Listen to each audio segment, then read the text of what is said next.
सबसे पहले इस वीडियो को लाइक करें और मजीद वीडियोस के लिए हमारा YouTube चैनल सब्सक्राइब करें और बेल आइकन पर क्लिक करें।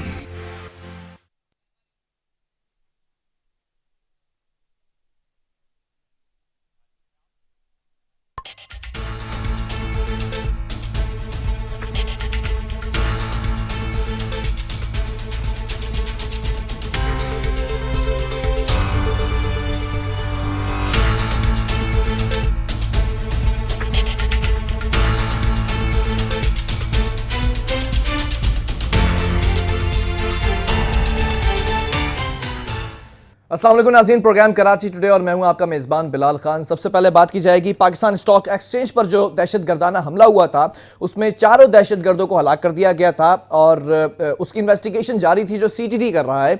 लेकिन इब्तदाई इन्वेस्टिगेशन के अंदर ही बताया गया था कि BLA ने जो जिम्मेदारी ली इस हमले की, उसके बाद ये भी इंकशाफात किए गए कि दूसरी गैर मुल्की जो खुफिया एजेंसीज हैं उनसे रवाबित मिलते नजर आ रहे हैं। अब तक क्या अपडेट्स हैं, क्या इन्वेस्टिगेशन हो चुकी है? कहीं पर यह भी बताया जा रहा है कि चीनी कॉन्सुलेट के ऊपर जो हमला किया गया था, मुमासलत नजर आती है दोनों तरफ, दोनों हमलों के ऊपर। इस वक्त स्टूडियो में मुझे ज्वाइन किया नुमाइंदा K21 न्यूज़ सौलत जाफरी ने। सौलत, चाहूंगा इब्तदाई इन्वेस्टिगेशन पर हमने प्रोग्राम किया जिस पर आपने बताया था ये तमाम चीज़ों के बारे में। अब तक इन्वेस्टिगेशन कहाँ तक पहुँच चुकी है? जी बिल्कुल, पाकिस्तान स्टॉक एक्सचेंज में गुज़िश्ता दिनों होने वाले दहशतगर्दाना हमले के अंदर जो वाकई में दहशतगर्द मारे गए हैं उनकी पोस्टमार्टम रिपोर्ट्स भी जो है वो सामने आना शुरू हो चुकी हैं। वाकई की तहकीकात भी जो है वो की जा रही है। CTD की जानिब से तहकीकात का सिलसिला जारी है। आला हुकाम से हमारी बात हुई तो उनका ये कहना था कि मुख्तलिफ पहलुओं से वाकई की तफ्तीश की जा रही है। मुल्ज़िमान दहशतगर्दों के फिंगरप्रिंट्स भी जो है वो सामने आए हैं, जबकि इसके साथ साथ जो दहशतगर्द अपने साथ सामान लेकर आए थे उन तमाम चीज़ों के भी फिंगरप्रिंट्स निकाल लिए गए हैं। इसके साथ साथ मैं आपको ये बताऊं कि दहशतगर्द किस तरीके से यहाँ दाखिल हुए और कराची में दाखिल हुए और पाकिस्तान स्टॉक एक्सचेंज तक कैसे पहुँचे, इन तमाम रास्तों की भी जो है वो CCTV फुटेजेस निकाली गई हैं और कई अहम जो है वो मुकामात पर इस वक्त भी देखा जा रहा है कि खुफिया इत्तला पर सर्च ऑपरेशंस भी जारी हैं। जबकि मैं आपको बताऊं कि चीनी कॉन्सुलेट और गुज़िश्ता दिनों होने वाले दहशतगर्दाना हमला जो कि पाकिस्तान स्टॉक एक्सचेंज पे किया जाना था, इसमें भी जो है वो काफ़ी मुमासलत दिखाई देती है। जी ठीक है, इस वक्त हमें ज्वाइन भी कर चुके हैं, पुलिस का मौक़िफ़ भी जानना बहुत ज़रूरी है। Karachi police chief additional IG Ghulam Nabi Memon साहब, सर बहुत शुक्रिया मुझे ज्वाइन करने के लिए। सबसे पहले जानना चाहूँगा, पाकिस्तान स्टॉक एक्सचेंज पर जो हमला हुआ उसकी इन्वेस्टिगेशन जारी कर दी गई थी, वो काम जारी था, वो तमाम कड़ियाँ मिलाने की कोशिश की जा रही थी कि हमला कैसे हुआ, क्या हुआ। अब तक क्या अपडेट्स हैं सर आपके पास? बिस्मिल्लाहिर्रहमानिर्रहीम।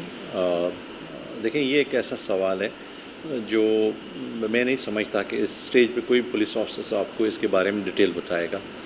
वजह उसकी ये कि ज़ाहिर है कि अभी इनिशियल स्टेज पे ये इन्वेस्टिगेशन है और जो भी क्लूज़ पुलिस ऑफिसर्स को मिल रहे हैं उन पुलिस ऑफिसर्स ने आगे जाके उस लीड को मतलब लेना है। तो नेचुरली जब लीड वो उनको मिलेगी तो वो उसको पब्लिकली डिस्क्लोज़ नहीं करेंगे। तो अभी थोड़ा सा आप वेट कर लें और जैसे ही कोई इस तरह की इंफॉर्मेशन बिल्टअप होगी जो डिक्लासिफाइड होगी तो यकीनन पुलिस उसको फिर बताएगी। ठीक है, अभी थोड़ा सा वेट करने का गया। सौलत, क्या कहेंगे इस पर, क्योंकि इब्तदाई जो इन्वेस्टिगेशन हुई थी उसके बाद अभी भी सैगा राज में रखा जा रहा है इन्वेस्टिगेशन को, तो मुतमईन है इस हवाले से? हाँ जी बिल्कुल, जिस तरीके से अभी एडिशनल IG साहब ने बताया कि वाक़ई की मुकम्मल तौर पर जो है वो इन्वेस्टिगेशन की जा रही है। कुछ भी कहना कबल अज़ वक्त होगा, चूँकि ऑफिशियली जो है वो अब तक कोई ख़ास बयान अब तक इंटरोगेशन का सामने नहीं आया है, लेकिन जल्द जो है वो मुल्ज़िमान को जो इसके पीछे दहशतगर्दाना वाक़ये के पीछे जो दहशतगर्द मौजूद हैं उनको भी जो है वो मंजर आम पर लाया जाएगा। और कई अहम मैं आपको बता रहा हूँ कि क्लूज़ मिले हैं इंटरोगेशन डिपार्ट को, तफ्तीश जो की जा रही है, इन्वेस्टिगेशन जो की जा रही है, इस दौरान भी जो है वो कई इंकशाफात भी सामने आ रहे हैं जो कि जल्द मीडिया से भी जो है वो शेयर करे जाएंगे, ऐसा कहना है आला अफसरान का। जी चलें, IG साहब से भी पूछ लेते हैं। एडिशनल IG साहब, ये भी जानना चाहूँगा कि BLA ने जिम्मेदारी इसकी कबूल की है और दीगर तंजीमों के हवाले से भी नाम सामने आ रहा है कि उसमें दीगर गैर मुल्की जो खुफिया एजेंसीज हैं वो भी इसमें शामिल हैं क्या? जो पास्ट के इन्वेस्टिगेशन हैं उसमें तो यकीनन मुझे ऐसे लगता है कि बाकी तंजीमें भी इसमें शामिल होंगी, लेकिन अभी सरेदस्त से इसमें क्योंकि BLA ने क्लेम किया है तो लेट्स सी कि आगे इन्वेस्टिगेशन में क्या बनता है। लेकिन आई एम कॉन्फिडेंट कि लोकल यहाँ पे उनके जितने फैसिलिटेटर होंगे वो डिफरेंट जो कॉम्प्लीमेंट करते हैं बाकी तंजीमें, तो वो भी उसमें होंगी। सौलत, क्या समझते हैं जो दीगर तंजीमें, कौन सी ऐसी तंजीमें हैं जो इसमें शामिल हो सकती हैं? देखें बिलाल, शहर कायद में काफ़ी सारे स्लीपर सेल्स मौजूद हैं जो कि अब जो है वो एक्टिव होते दिखाई दे रहे हैं। जिस तरीके से एडिशनल आईजी साहब ने फरमाया कि न सिर्फ BLA बल्कि शहर कायद की कुछ ऐसी तंजीमें हैं दहशतगर्दाना जो कि इस कार्रवाई में मुलविस हो सकती हैं, उनके भी जो है वो सुराग लगाए जा रहे हैं। जिस तरीके से गुज़िश्ता दिनों देखा गया कराची के अमन को तबाह करने के लिए कानून नाफिज करने वालों की मोबाइल्स पर जो है वो हमला किया गया। गुलिस्तान जौहर का वाक़या देखा जाए, कायदाबाद के इलाके में देखा जाए, या फिर फंडिंग प्रोग्राम के अंदर लियाकताबाद के करीब जो दस्ती बम हमला हुआ उसको देखा जाए, तो इन तमाम चीज़ों को जो है वो एक साथ करके इन्वेस्टिगेशन जो है वो की जा रही है। लेकिन ये कहना कबल अज़ वक्त होगा कि आया BLA के साथ कराची में मौजूद वो कौन सी तंजीम है, वो कौन सी कलदन जमात है जो कि इनको मामला साबित हो रही है। लेकिन ऑब्वियसली कहीं ना कहीं जो है वो तंजीमों की शमूलियत इसमें शामिल जो है वो दिखाई दे रही है। बहरहाल एडिशनल आईजी साहब से भी जानना चाहूंगा, सर चीनी कॉन्सुलेट और पाकिस्तान स्टॉक एक्सचेंज दोनों पर जो हमला हुआ उसमें मुमासलत नजर आ रही है? यस, मतलब ये कि अगर BLA के रेफरेंस से देखें तो पहले भी ये केस BLA के रेफरेंस से था, यहाँ पे उनके लोकल फैसिलिटेटर थे, इसमें भी क्योंकि क्लेम उन्होंने किया तो उस रेफरेंस से हम समझते हैं कि ये मुमासलत हो सकती है। सौलत, असलहे के हवाले से भी जानना चाहूँगा, ये असला जो प्रोवाइड किया गया, आया ये बलूचिस्तान से लाया गया, कराची में जो है वो प्रोवाइड किया गया, इस पर बड़ा एक तनकीद की जा रही है। देखिए बिलाल, अगरचे ये असला बलूचिस्तान और हब के रास्ते कराची में दाखिल हुआ है तो एक सवालिया निशान खड़ा होता है यहाँ पे जो हमारे इंटेलिजेंस इदारे हैं उनके ऊपर और दीगर कानून नाफिज करने वाले इदारे जो हैं उनके ऊपर भी एक सवालिया निशान जो है वो यहाँ पे खड़ा हो जाता है कि एक आम शहरी, एक आम आदमी जब उसकी इतनी चेकिंग की जाती है, बसों में चढ़ के उसकी वीडियो बनाई जाती है और फिर उसको जो है वो शहर में दाखिल होने की इजाज़त दी जाती है, तो एक गाड़ी जो कि असलहे से भरी हुई है वो बलूचिस्तान से कराची कैसे आ जाती है? अगरचे हम बात करें, अगर कराची से इनको असलहा प्रोवाइड किया गया है तो वो कौन लोग हैं, कौन ऐसे दुश्मन हैं हमारे जो कि कराची के अंदर मौजूद हैं और इंटेलिजेंस इदारे जो हैं वो इनसे लाइल्म हैं? ये एक सवालिया निशान है जिसको मैं चाहूंगा गुलाम साहब इसका जवाब दें कि सर ये असलहा कैसे लाया गया है, बहुत बड़ा सवालिया निशान है सर ये। कराची की अगर आप किसी भी इम्पोर्टेंट सड़क पे खड़े हो जाएं जी तो 1 मिनट में 100 गाड़ियाँ पास हो रही होती हैं, और मतलब ये रूल कॉन्सेप्ट तो नहीं है कि वहाँ पे आप नाका लगा के गाड़ी को चेक करें। पिछले दिनों जब कोविड का मामला था उसमें क्योंकि रिस्ट्रिक्शन थी, गाड़ियाँ नहीं निकल रही थी, थोड़ी गाड़ियाँ थी रोड पे, 10% की ट्रैफिक थी, तो यकीनन हमने उनको चेक किया और उस चेकिंग की वजह से मतलब हमें वो कोविड के रेफरेंस से लोगों पे ये इस तरह की रिस्ट्रिक्शन मतलब करनी पड़ी। लेकिन अभी क्योंकि ये गाड़ियाँ रोड पे आ गई हैं और हर रोड पे बहुत ज़्यादा ट्रैफिक है तो ये मैकेनिज़्म पॉसिबल नहीं है। लेकिन इस तरह के जितने भी मामलात होते हैं जो टेररिज्म से रिलेटेड होते हैं या कोई हाई प्रोफाइल क्राइम होता है तो उसमें हमेशा इंटेलिजेंस बेस्ड चीज़ें चलती हैं। उसमें पुलिस की अपनी इंटेलिजेंस है, हमारे पास प्रोविंशियल इंटेलिजेंस एजेंसीज़ हैं, फील्ड इंटेलिजेंस एजेंसीज़ हैं, उनसे हमें बड़ा अच्छा इनपुट आता है, तो हम इंटेलिजेंस बेस्ड ऑपरेशन कर रहे होते हैं जिससे इस तरह के टेररिस्ट पकड़े जाते हैं। तो मैं ये समझता हूँ कि इसमें भी हमें इनपुट था जिसकी वजह से हमारी डिप्लॉयमेंट वहाँ पे बेहतर थी। अल्लाह ने मेहरबानी की, उस डिप्लॉयमेंट ने अच्छा रिस्पांस दिया और जिसकी वजह से आप देखेंगे विदिन 10 मिनट्स वो सारे मतलब एलिमिनेट हो गए। सौलत, ये भी जानना चाहूँगा, ये स्लीपर सेल के हवाले से दोबारा इनके एक्टिव होने की खबरें सामने आ रही हैं, कितनी सदाकत है इसमें? आज बिल्कुल यकीनन कराची शहर में स्लीपर सेल्स जो हैं वो एक बार फिर एक्टिव होते दिखाई दे रहे हैं। लेकिन मैं सबसे पहले आपको ये बात करना चाहूँगा, जिस तरीके से अभी एडिशनल आईजी साहब ने फरमाया कि पहले से थ्रेट्स मौजूद थी और हमने स्टॉक एक्सचेंज समेत कराची की कई ऐसी अहम इमारतें हैं जिनको रेड अलर्ट करार दिया गया है, वहाँ पर सिक्योरिटी भी जो है वो बढ़ा दी गई थी। जब ये दहशतगर्दाना हमला हुआ, 9 मिनट का ये ऑपरेशन हुआ, तो इस दौरान भी जो है वो ये जो बिल्डिंग है पाकिस्तान स्टॉक एक्सचेंज की, ये रेड अलर्ट करार दी गई थी और इसी वजह से जो है ये 8 से 9 मिनट की कहानी जो है वो बनाई गई। जो ऑपरेशन पूरा क्लियर किया गया है 8 से 9 मिनट के अंदर, वहाँ पर जो है वो पुलिस तैनात थी, पाक रेंजर्स तैनात थी और उसके साथ साथ सिक्योरिटी के जो हमारे जवान हैं, सिक्योरिटी गार्ड्स जो हैं वो भी वहाँ पे तैनात थे, उनके भी ताज़ा दम दस्ते वहाँ पे तैनात थे ताकि किसी भी नाखुशगवार वाक़े से निपटा जा सके। और जिस तरीके से आपने बात करी स्लीपर सेल्स की, तो कराची के अंदर इस वक्त देखने में आ रहा है कि स्लीपर सेल्स जो है वो काफ़ी एक्टिवेट दिखाई दे रहे हैं। भले उसमें जो है वो दहशतगर्दाना वाक़या हो पाकिस्तान रेंजर्स के मोबाइलों के ऊपर हमला करने का या फिर पाकिस्तान स्टॉक एक्सचेंज के अंदर हमला करने का, दोनों में ये हमले देखे जा रहे हैं, सामने आए हैं, ग्रेनेड दिखाई दे रहे हैं।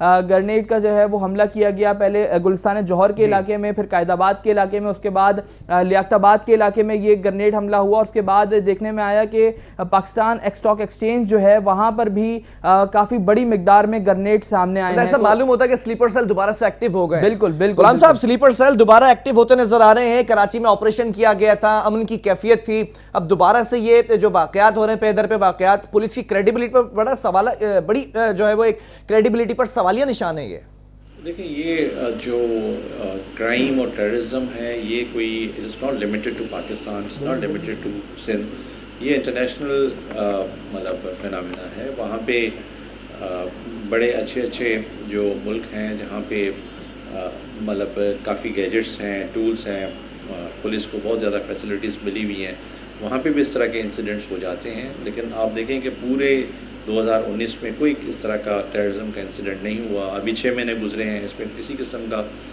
मतलब ये वाक़या नहीं हुआ। ये 2-3 इस तरह के इंसिडेंट हुए हैं, तो हमें अपने बॉर्डर का भी आइडिया है कि भाई वहाँ पे क्या मतलब किस तरह का माहौल है, और हमें ये भी पता है कि भाई अक्रॉस द बॉर्डर किस तरह के थ्रेट्स हमें आ रहे हैं। रॉ ओपनली खुल के मतलब ये किस तरह की कार्रवाई कराने के लिए वो कर रही है।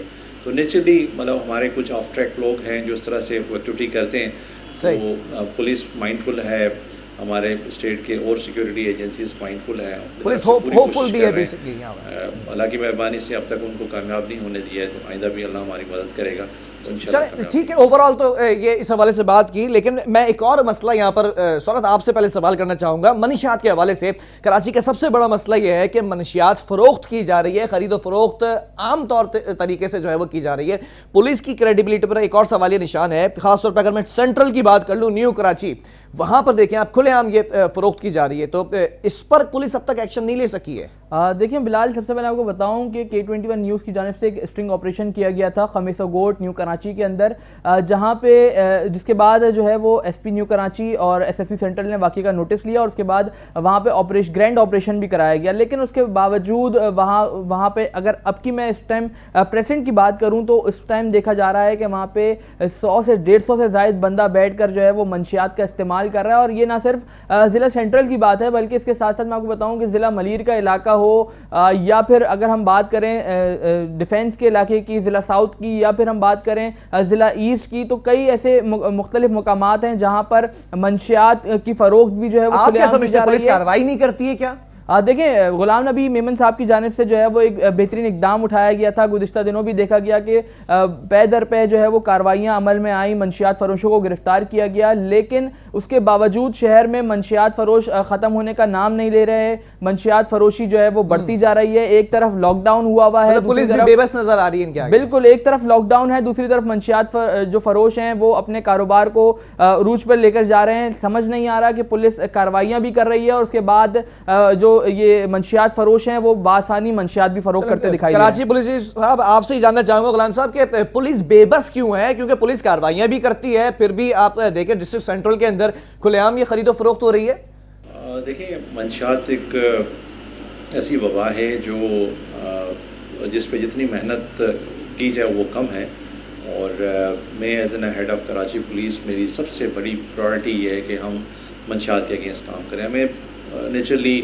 बहुत सारे हमारे फंक्शंस हैं पुलिस के जिसमें मंशियात को कंट्रोल करना एक फ़ंक्शन है, लेकिन मैंने उसको टॉप ऑफ एजेंडा रखा हुआ है और अल्हम्दुलिल्लाह हमारी पुलिस अभी रिस्पांस दे रही है। मैं चाहता हूँ कि पुलिस आम शहरी के साथ खड़ी हो, मंशियात फरोशों के अगेंस्ट खड़ी हो, आम शहरी और पुलिस मिल के इन मंशियात फरोशों के ख़िलाफ़ काम करें, और पुलिस ना सिर्फ ये कि उनके ख़िलाफ़ एक्शन ले कि मंशियात फरोशी ना कर सके, बल्कि उनकी रिहेबिलिटेशन के लिए रिहेबिलिटेशन सेंटर्स बनाने में पुलिस का प्रोएक्टिव रोल हो, कि जो हमारे यंग नौजवान जो इन मंशियात की वजह से पैरालाइज हो गए हैं, जो मतलब ये कि सिर्फ़ और सिर्फ मंशियात यूज़ करते हैं या मंशियात सेल करते हैं या उनको मंशियात को लेने के लिए चोरियाँ और डकैतियाँ करते हैं।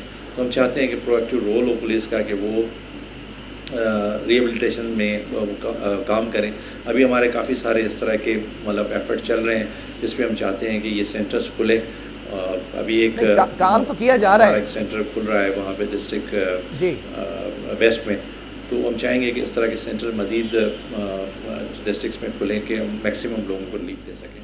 चलें ठीक है, मनशियात के हवाले से थोड़ा सा लॉकडाउन की सूरत हाल। सौलत, माजी में देखा गया था लॉकडाउन की सूरत हाल थी, 17,000 एहलकार जो थे वो सड़कों पर तैनात थे। अभी मैं देखता हूँ कि कोई पुलिस एहलकार मुझे नज़र नहीं आ रहा सड़कों पर। बड़ी माजरत के साथ सौलत, आप भी फील्ड पर उतरते हैं, क्या सिचुएशन इस वक्त? पुलिस एहलकार पिकटिंग पर और स्नैप चेकिंग पर जोर दे रहे हैं इस वक्त?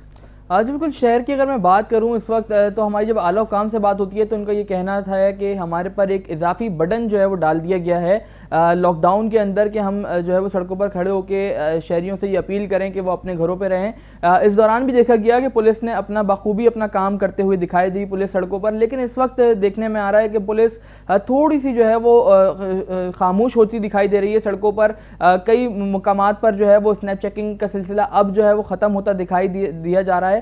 और मैं आपको ये बताऊं कि चूंकि इस वक्त जो है वो सिंध पुलिस में कोरोना के केसेस बढ़ते हुए दिखाई दे रहे हैं, जिसकी वजह से जो ये मामलात हैं सड़कों पर पुलिस का ना होना, ये भी जो है वो एक सवालिया निशान है। नाउमीदी बढ़ गई है क्या सौलत? नाउमीदी दिखाई दे रही है क्या पुलिस फोर्स में इस वक्त जो सड़कों पर नहीं है? आज बिल्कुल नाउमीदी की बात तो नहीं है। मैं इस वक्त आपको बताऊं कि पुलिस के जवान जो हैं वो अपना तमाम तर जो कोरोना के मरीज भी हैं उनके भी हौसले जो है वो जवान दिखाई देते हैं, और जो वैसे जवान हैं जो कि कोरोना पॉजिटिव नहीं हैं वो लोग भी जो है वो सड़कों पर मौजूद हैं। लेकिन उस तरीके से जो इब्तिदाई तौर पर हमने देखा कि लॉकडाउन के अंदर जगह जगह पुलिस के नाके लगा दिए गए थे और एक्टिव नजर आ रही थी पुलिस उस वक्त। बिल्कुल उस टाइम जो है वो पुलिस काफी एक्टिव थी, लेकिन अब जो है वो 50% पर जो है वो आ गई है। गुलाम साहब, जानना चाहूंगा ये पुलिस उस वक्त तो काफी एक्टिव थी, 17,000 पुलिस एहलकार सड़कों पर थे।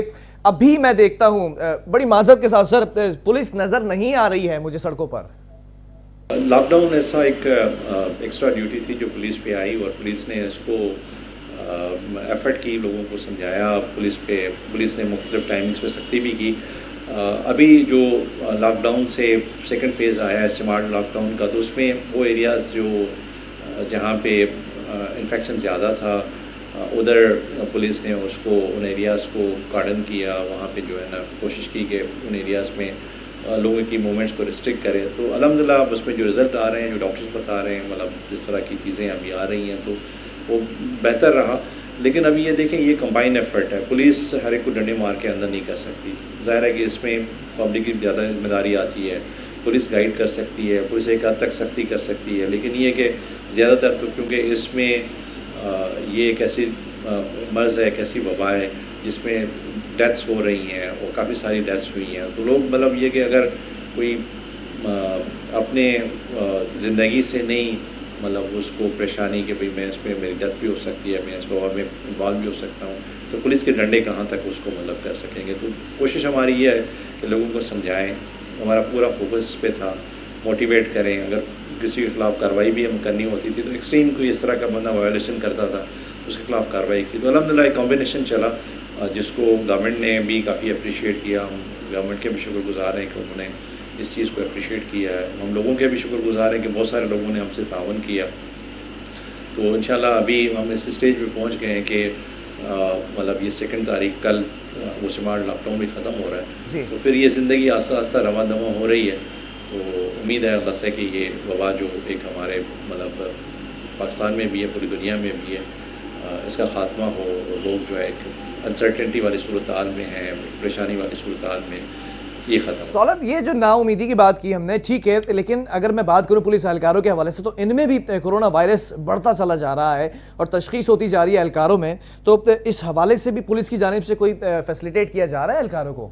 जी बिल्कुल, शहर कायद में और सूबे सिंध के अंदर जो जिन पुलिस एहलकारों और जवानों में जो कोरोना वायरस मुस्बत आता दिखाई दे रहा है, उनके लिए भी जो है वो एक हॉस्पिटल तैयार किया जा रहा है, जो कि 8 से 9 दिनों के अंदर जो है वो तैयार कर लिया जाएगा। ये समरी दी गई है आईजी सिंध की जानिब से वज़ीर आला सिंध को, जो कि अप्रूव हो चुकी है, और चंद ही रोज़ में जो है वो उसका एक मुकम्मल अस्पताल भी जो है वो सामने आएगा। लेकिन अगर इस वक्त की मैं बात करूं तो इस वक्त भी देखने में आ रहा है कि कोरोना पेशेंट्स को मुकम्मल तौर पर इलाज फराहम किया जा रहा है। मुख्तलिफ आइसोलेशन सेंटर्स में जो है वो उनको रखा गया है, और जो पुलिस एहलकार के जवान जो इससे सेहतयाब हो चुके हैं कोरोना से, उनको भी जो है वो तोहफे दिए जा रहे हैं, और उसके साथ साथ उनसे प्लाज्मा देने की भी जो है वो अपील की जा रही है। जी ठीक है गुलाम साहब, आखिर में सिर्फ ये पूछना चाहूँगा, जवानों के लिए क्या कहना चाहेंगे जो आपके जवान हैं जिनमें कोरोना वायरस पॉजिटिव आ चुका है, ऑब्वियसली उनका मोराल हाई करने के लिए कोई कुछ कहना चाहेंगे?